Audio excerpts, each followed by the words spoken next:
নমস্কার, আমি রাজীব চক্রবর্তী। আপনারা দেখছেন আপনাদের চ্যানেল অ্যাস্ট্রো রাজীব। অত্যন্ত গুরুত্বপূর্ণ আলোচনা। শনিদেব বক্রী হতে চলেছেন কুম্ভ রাশিতে। তার ফল কেমনভাবে আসতে পারে আমাদের জীবনে, সেই নিয়ে একটি ধারাবাহিক আলোচনা থাকছে। ইতিপূর্বেই বেশ কিছুদিন আগে আমি আপলোড করেছিলাম বৃহস্পতির যে সঞ্চার হলো, গোচর পরিবর্তন হলো বৃষ রাশিতে, তাতে কারা কারা উপকৃত হবেন, কোন দিক থেকে আসবে উপকার। যারা দেখতে চান তারা কিন্তু ভিডিও সেকশনে গিয়ে দেখে নিতে পারেন। এবার বলবো, আজকের এই ভিডিওতে থাকছে কর্কট রাশি এবং কর্কট লগ্নের জাতক জাতিকাদের কথা। যারা আজকে নতুন দেখছেন তাদেরকে স্বাগত জানাই। অনুরোধ করব চ্যানেলটিকে সাবস্ক্রাইব করে নিতে, কারণ প্রত্যেক মুহূর্তের আপডেট পেতে চ্যানেলটি কিন্তু সাবস্ক্রাইব করে নেওয়া প্রয়োজন।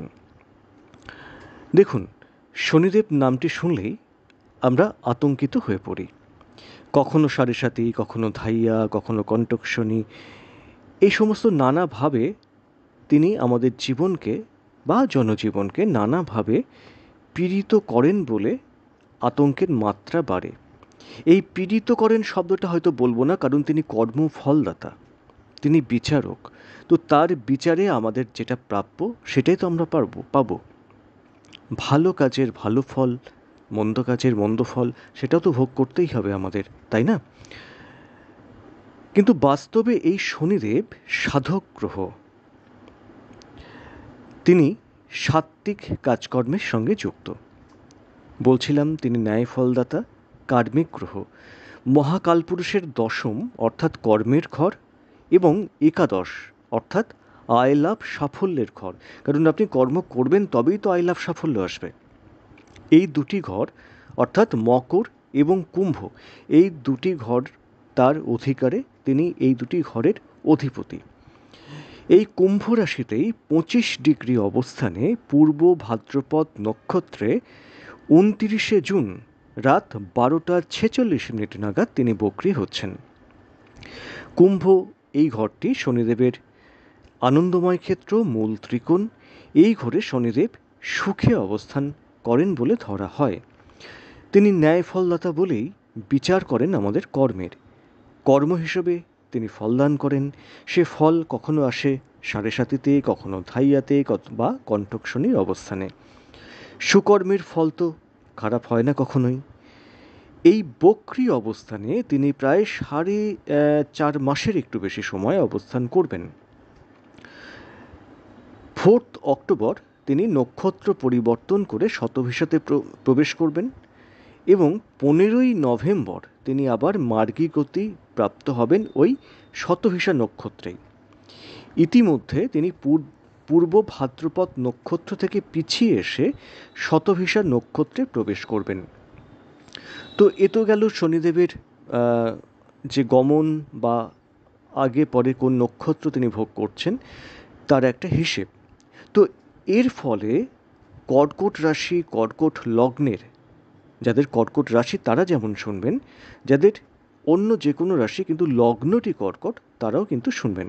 তো যেটা বলছিলাম, কর্কট রাশির ধাইয়া চলছে, লগ্নের নয়।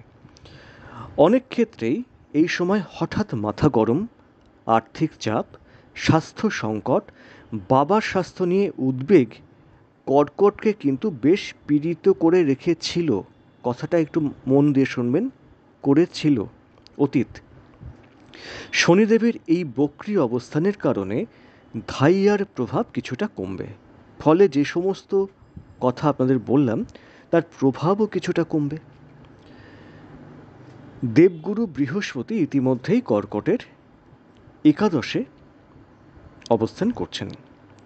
ফলতই অনেকটাই সাপোর্ট কিন্তু তিনি দিয়ে দেবেন কর্কটকে।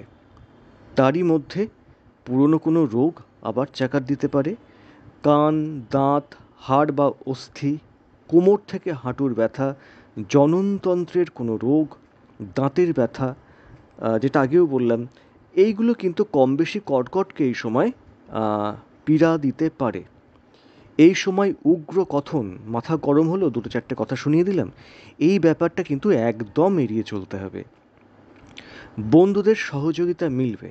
আবার ঠিক এই সময়ের মধ্যেই বা অনেকের এর আগে কিছু ঘটনা ঘটে গেছে, ধরুন যারা আপনাদের সহযোগী, যাদের কাছ থেকে আপনাদের কাজ পান মহাজন, তাদের সঙ্গে উগ্র কথনের ক্ষেত্রে সম্পর্কের হানি হয়েছে। তো এই যে সময়টা, উগ্র কথন এড়িয়ে চলুন, নিশ্চয়ই সহযোগিতা মিলবে। কমবে সন্তান নিয়ে উদ্বেগ। কর্কট ইতিমধ্যেই কিন্তু সন্তানকে নিয়ে, কি তাদের স্বাস্থ্য হতে পারে, তাদের লেখাপড়া হতে পারে, তাদের ভবিষ্যৎ নিয়ে একটা উদ্বেগের মধ্যে ছিলেন। সাবকনসাস যে ক্ষেত্র আমাদের, সেটা কিন্তু খুব অ্যাক্টিভ থাকবে এই সময়। পুরনো কোনো পাওনা, সেটা কিন্তু আপনারা পেতে পারেন। পাওনা পেয়ে যাবেন কিন্তু আটকে গিয়েছিল, সেই সমস্ত পাওনা আপনারা পেতে পারেন।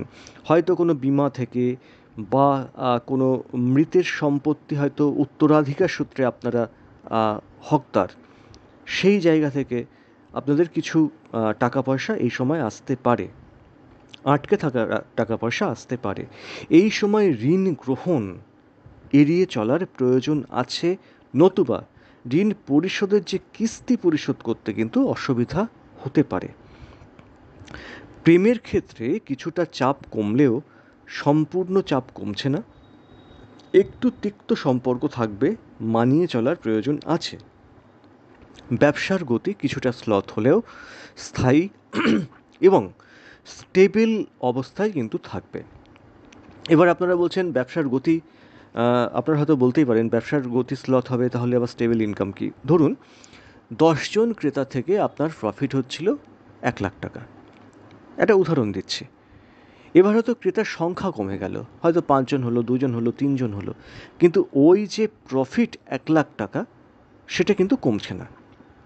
এবং এইটা একদম জেনুইন কাস্টমার, যারা একদম আপনাদের অনেক পুরনো কাস্টমার, তাদের থেকে কিন্তু সেল বাড়বে, বা এই ধরনের একটা ক্ষেত্র থেকে আপনাদের ব্যবসার উন্নতি হবে। নতুন কোনো যোগাযোগ, বাইরের কোনো যোগাযোগ, সেটা কিন্তু আসতে পারে। যাদের ব্যক্তিগত জন্মছকে শনিদেব উপচয় স্থানে আছেন বা মিত্রক্ষেত্রে আছেন, উচ্চস্থ অবস্থানে আছেন এবং মিত্র নক্ষত্রে আছেন, তাদের ক্ষেত্রে এই সময় বিশেষ চাপ কিন্তু বাড়বে না, এটা আশা করা যাচ্ছে। শনিদেব অত্যন্ত গুরুত্বপূর্ণ একটি প্ল্যানেট, কর্কটের 7ম এবং 8ম অধিপতি। তিনি বক্রী হচ্ছেন। কিছু প্রভাব কর্কটকে, শুধু কর্কটকে কেন, প্রত্যেকটি রাশিকেই তিনি কম বেশি দেবেন। এবার কীরকম ফল আসবে, কার কতটা চাপ বাড়তে চলেছে বা কার কতটা উপকারে আসবে, সেটা নির্ভর করবে একেবারেই ব্যক্তিগত জন্মছকের উপরে। তো যাই হোক, এই হচ্ছে কর্কট রাশি এবং কর্কট লগ্নের কেমন ফল আসতে পারে তার একটা আভাস দেওয়া গেল। আজ এ পর্যন্তই। নমস্কার।